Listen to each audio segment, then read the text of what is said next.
Hello, everyone, and welcome back to the Off-Farm Income Podcast, and thank you for joining us here on our YouTube channel for episode number 791. Well, today we are headed out to Kansas, and we are going to talk beef cattle and cattle ranching. Ethan Dickerson is coming on, and he is the Kansas State Star Farmer and a national proficiency finalist this past year at the National Convention. All about everything he is doing with ranching and raising beef cattle. Real fun interview. Really excited for you to hear it, and we're going to get it started for you right now. Joining me today is Ethan Dickerson, and Ethan is coming to us from Butler Community College, where he is studying ag business, and he's a former chapter president for Natoma High School in Natoma, Kansas, as well as a national finalist in beef production for the National Proficiency this past year, as well as Kansas State Star Farmer. I almost left that out, Ethan. I don't want to do that. Welcome to the show. Thank you very much for coming on. Thanks for having me. Hey, you bet. Excited to speak with you today and find out more about you and your journey through the FFA and what you're doing now. You ready to jump in? Absolutely. All right. Well, let's do this. Let's find out a little about you. So I want to ask you just some questions about you, so our audience can kind of get to know who they're listening to. All right. Okay. All right. Well, how old are you? All right. I'm 19. Okay. And when you are not at school, when you're at home, are you on a farm or ranch? Or are you in a town or something kind of in the middle of the two? We live about 15 miles from town, so we raise cattle and a pretty substantial row crop operation. Oh, okay. So both. So would you say you're a row crop farmer first, or I should say, would you say the farm is a row crop farm first or a cattle farm first? Which one of the two would you say?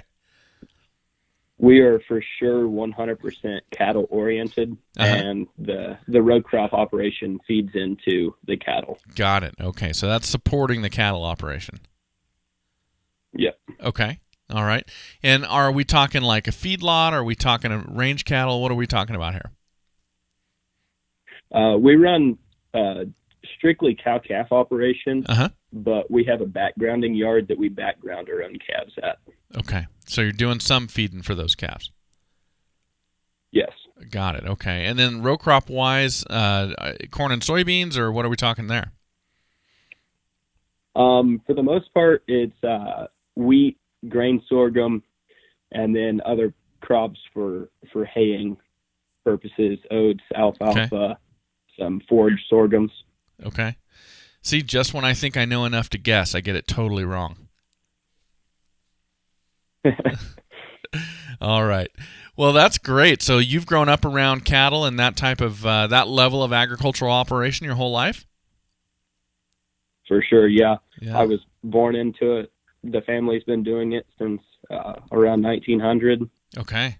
Wow, 1900. A long time in the business. Absolutely. So they closed the frontier, they say, in 1890. So just 10 years after that, your family was out there and getting going in Kansas, which was pretty close to the frontier back then. Yeah, for sure. Yeah, very cool. There's a lot of our land that has only had one or two names to the deed ever. Yeah, that is some interesting family history. Really interesting. Which side of the state are you in of Kansas, east or west? I'm in kind of northwest Kansas. Northwest, so, okay. Out in the middle of nowhere. Okay. So you're close to, would it be Nebraska and Colorado then? Yeah. Okay. Yep. Okay. Interesting stuff. I have not ventured through that part of Kansas. I've only been in the state one whole time my whole life, and it was the eastern side of the state. So that is interesting. I'll have to get out there and see that sometime. Interesting stuff. So how long have you been part of the FFA? So our FFA program didn't have anything specifically for middle school students. So my first year in FFA was my freshman year. So realistically, about 4 years. Got it. And what made you join? Why did you want to be part of the chapter? Honestly, I was born and raised around everything agriculture, and our school is very much so oriented towards agriculture, and most of the students in our school are in FFA. Okay. Regardless of their background. Gotcha. So if you said, "Nah, I don't want to be part of FFA," people would be looking at you funny. Yeah, I would definitely be frowned upon by most of the community. Okay. Well, yeah, sometimes peer pressure is a good thing then. I mean, obviously it's a good organization to be part of. You've accomplished a lot being an FFA member. Yeah. Okay. Well, tell me about your decision to become a chapter member. Or not a chapter member, but a chapter officer. I mean, you served as chapter president, which if your entire school's involved in FFA, that puts you, it's like being president of the school. So tell me about that. How did you get involved in being an officer? So when we're underclassmen, we were all given tasks to do to help with certain fundraising events and other community events. Mm-hmm. And I just really took a liking to it. And most of the other kids really liked those supporting roles. And I was asked to step up into the leadership role. And I guess it just clicked with me, and mm-hmm. I really liked where it went from there. Okay. Now, here you are, you're at Butler Community College. Is that a ways away from the ranch? Yeah, it's about 2.5 hours, mostly interstate driving, so okay. It's not bad at all. Okay. I make it back almost every weekend to get some cow working done. Okay, all right. So you're working back on the family farm or the ranch during the weekends? Yeah. Okay. And then, so with it being a community college, do they have dorms for you to live in there, or did you have to get a place off campus? There are dorms. I chose to live off campus with some friends that I knew that were going there, mm-hmm. and it's worked out really well and kind of taught me some life decision-making skills and stuff that I may not have known. Yeah, that will happen. That'll do that. Living with roommates and trying to pay rent and utilities and all that type of stuff teaches you quite a bit, right? Yeah, you never know what the utilities are like until you realize you hadn't paid and the water goes off, and then you got to pay real quick. Yeah, that is true. I keep trying to tell my daughter that. She'll stick a space heater in her room, and that room will be like 90 degrees. I'm like, you need to start paying this electric bill so you can understand why we wear a sweater around the house here. Yeah, that's funny. Well, that's really cool. We'll come back to talking about what you're doing here in college in a moment. I'd love to acknowledge your FFA advisor or advisors. Who have those people been for you throughout your journey in the FFA? My advisor is Mr. Jeremy Long, and he had been the longtime advisor there in Natoma for years and years. And mm-hmm. then just after I left, he decided to go out on a good note, and he took a job as a superintendent and principal at a neighboring school. Oh, wow. So, okay. So out of FFA, out of running the FFA chapter to running an entire district. Yeah. Okay, very cool.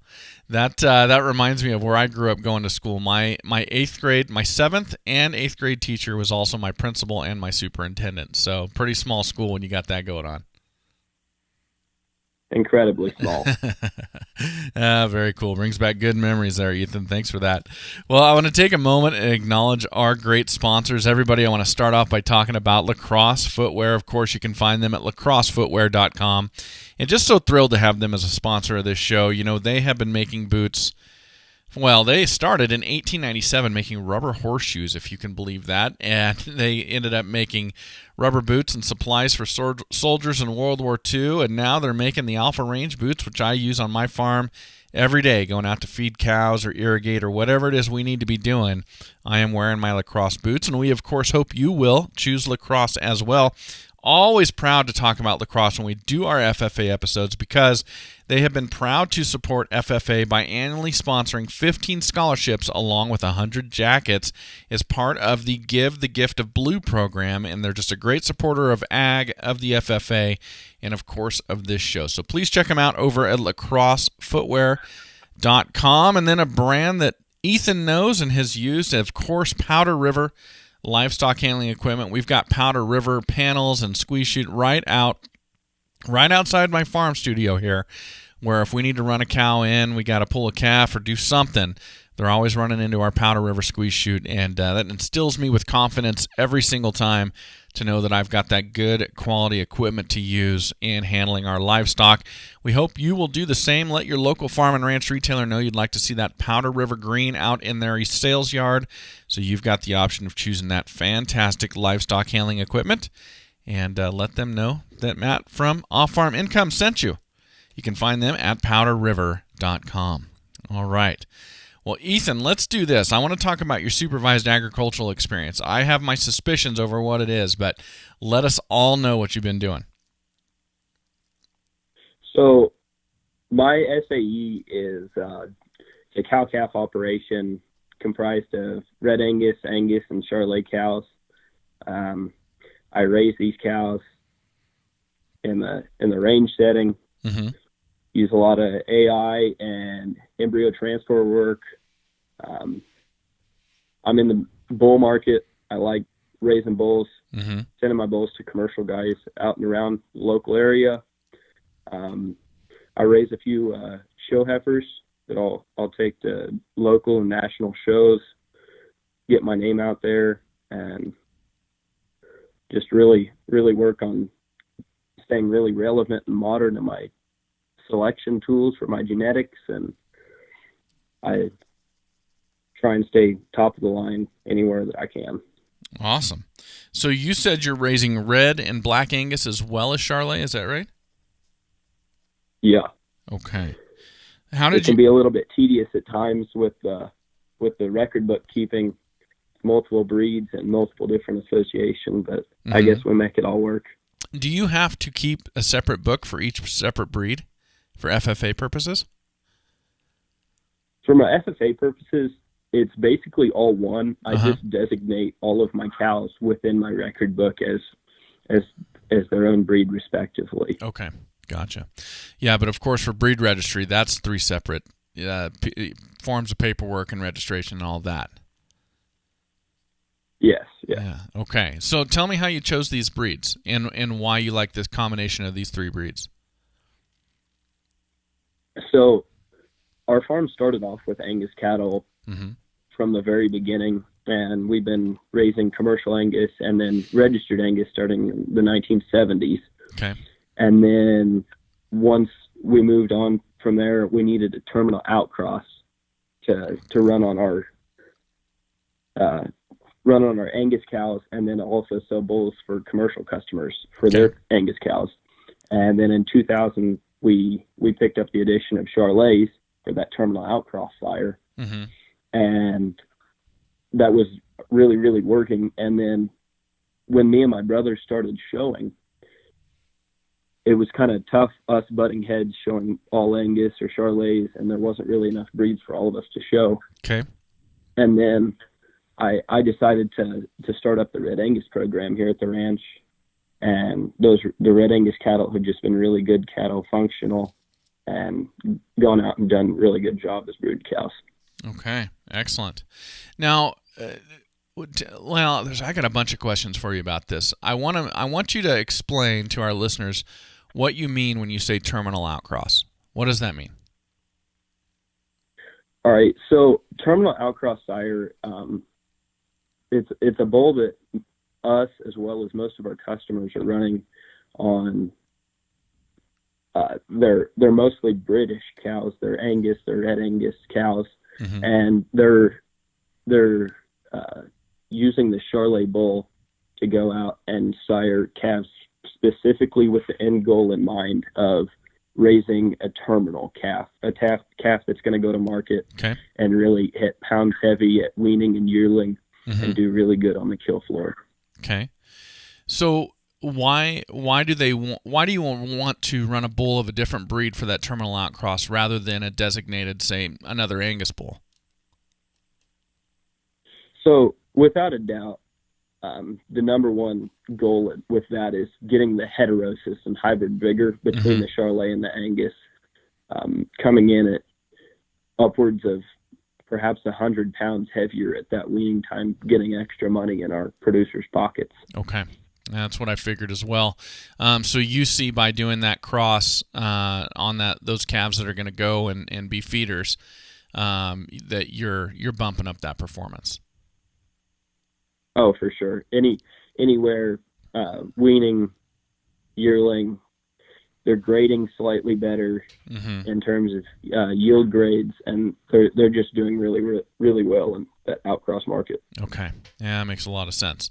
Now, the other question I want to ask you is running the black and the Red Angus together. We're talking differences in color, but are you seeing differences in performance between these two breeds of Angus? For sure. When the Red Angus breed was founded and the registry was founded, most of those bulls and the genetics that it goes back to are going back to a little bit smaller ribeye area bulls. Okay. That are lighter birth weight, and in turn, perhaps slightly less performing, but these cattle go out and they do extremely well in, I would say, lighter resource scenarios where maybe you don't have quite as much hay or feed to give, and they're out there running in bigger pastures. That's where I think the Red Angus really find their merit as a breed. And then the Angus, of course, the jack of all trades. Angus will work in nearly any operation throughout the world with that extremely diverse genetic pool. That's interesting. So the Red Angus, their carcass traits aren't necessarily going to be as good as a Black Angus, but under more stressful conditions, they're going to maybe outperform that Black Angus cow. Yes. As to my experience with my operation over the last 6 years with my Red Angus, that's been the gist of what I've found. Interesting stuff. So now, do you look at your, I'm assuming, and I don't know how much ground you're running cattle on, but you said in a range type situation. So if you've got certain areas of the ground that you have available to you that are more marginal than others, are you choosing which breed of cow you put on that land based on these performance characteristics? Not necessarily. We expect any of our cows, the Red Angus, the Angus, and even the Charolais, to go out and be treated the same in the range setting, go out on minimal resources, and go out and really come back doing well. And if they don't, then those cattle just really aren't going to work for what we're doing. Sure. They should go out, perform, come back bred on time, and raise a calf that's worth their while. And the commercial bulls that you're raising there, where are most of them headed? Are they going to range situations, or are they going to pasture type situations? And where in the country are they headed?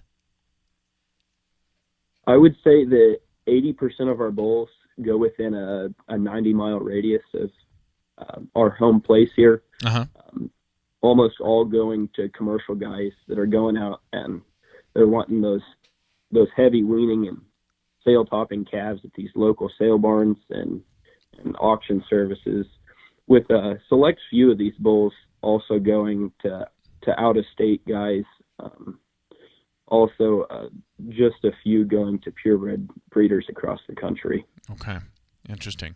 Now, you said that the family decided to start the registered side of the business in 1970. What's the history there? Why did they want to add, I guess, registered cattle to what they were already doing with commercial cattle? Our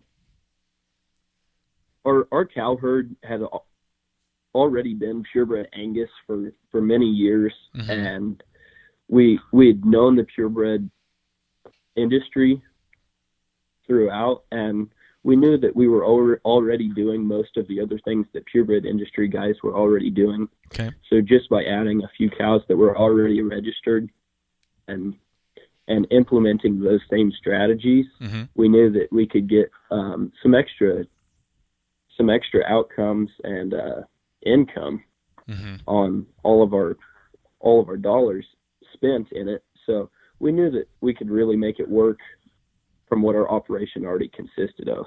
Yeah.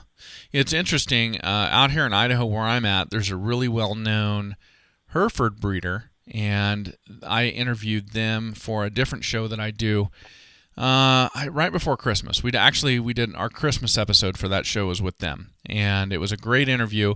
But as he was telling me the story of their ranch, they converted over to running registered cattle away from cow-calf right in the early 1970s. So around the same time as your family, except they're in Idaho, your family's in Kansas, and totally different breeds. They're running Herefords, you're running Angus. And it's interesting to me and I don't know enough to know what was going on in the cattle market in the 1970s, but it's interesting to me to hear another version of the same story, which is in the 1970s we converted to the registered business. That seems interesting to me. They both did it right around the same time. Yes. It's a big coincidence, I guess. Yeah, it's got to be something to that.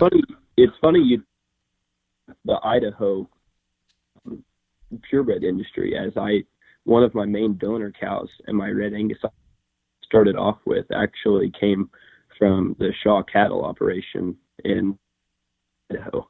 Yep, I know the Shaws. As a matter of fact, when I was herdsman on a ranch down outside of Rupert, Idaho, we did a bull test, and we had some bulls from the Shaws in that test. And so I fed them and weighed them and doctored them and did all of that during that bull test. So yeah, I know the Shaws. That's interesting.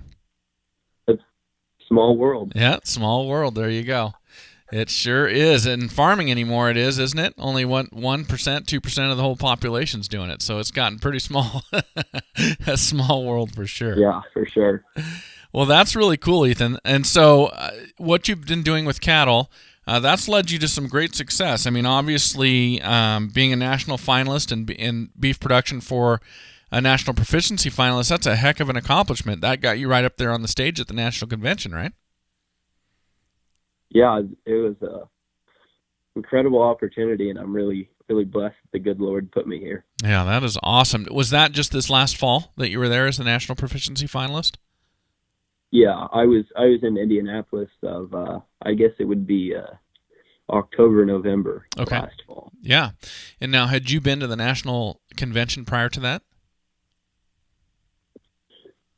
Previously, the American Royal Stock Show had been over the same period of time as the national convention, so I had always kind of opted to go to the American Royal rather than going to national convention. So it was kind of a nice surprise to go there for my first time. There's another gentleman I interviewed, and I'm not prepared for this, so I can't remember his name off the bat, but it was just a few weeks back.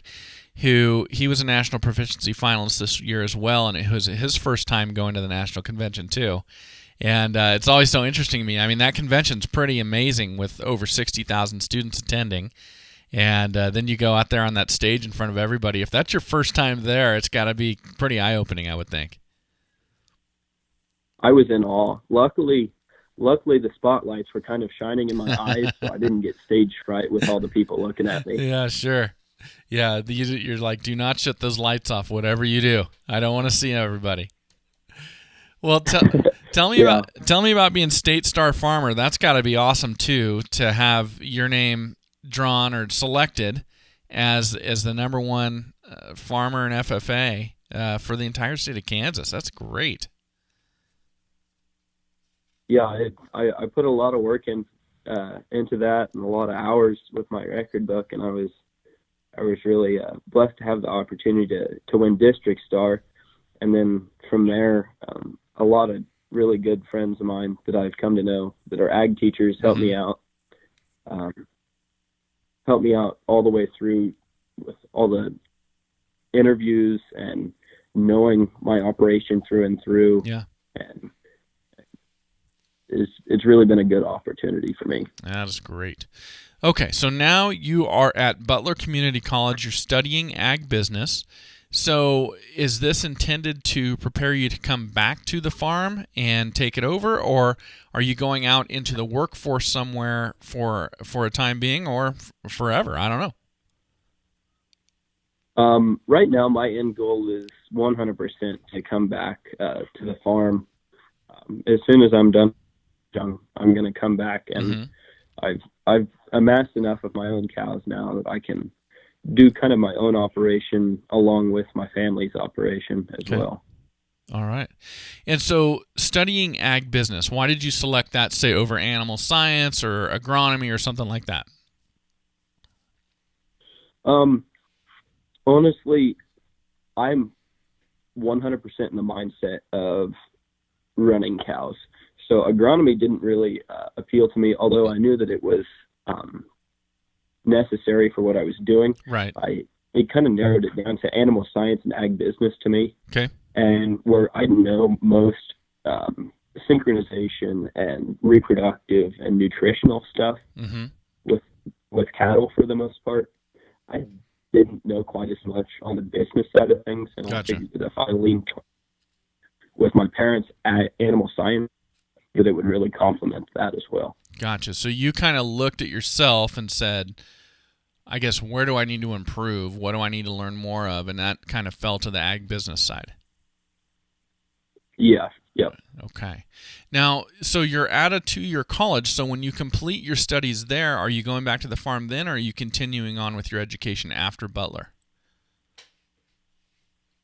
That's kind of to be determined at this point. I'm definitely leaning towards going to either K-State or Fort Hays State and continuing that. But I guess we'll see where it comes. I'm just a freshman now, so I've got at least time to figure that one out. Yeah. Oh, you've got time for sure. Awesome.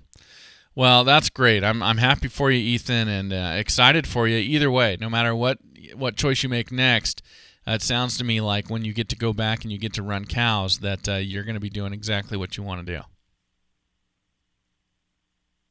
Yeah, it's going to be a really high point in my life for sure. Awesome. Well, so I want to ask you this before we sign off, just some advice for other FFA students out there. If there's a student out there and they're looking to accomplish some of what you've accomplished, they would like to be a national star finalist, or excuse me, a national proficiency finalist, or a state star finalist, a state star winner, star farmer winner, what advice would you have for them in terms of the type of work they've got to put in to get to that level? I guess I have a couple pieces of advice. First one being with your record book. If your advisor says that you have something and you could be great, listen to them, because it's really gonna get you a lot of places. And that's what happened with me and my ag advisor. And just really stay on top of all of your record book and don't put it off until last minute. My second piece of advice would be every other person in your industry who's known for being an industry leader didn't get there by being totally independent.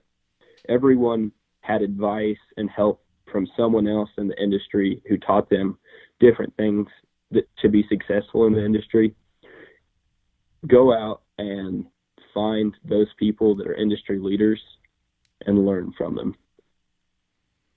Yeah, very, very good advice. I like the part, too, about figuring out who's done it ahead of you and finding out what they know. Why reinvent what they can just tell you, right? Yeah, exactly. A whole lot less headaches. That's right. That is great advice. Well, Ethan, thank you so much for coming on today and sharing all of this. I'm excited for you, like I said, and really appreciate you taking the time. Well, thank you, Matt. It's been a great time speaking with you today. Well, thank you for joining us, everybody. Thank you to Ethan Dickerson for coming on and sharing all that information with us today. And as always, enjoy your journey to the ultimate lifestyle business, agriculture.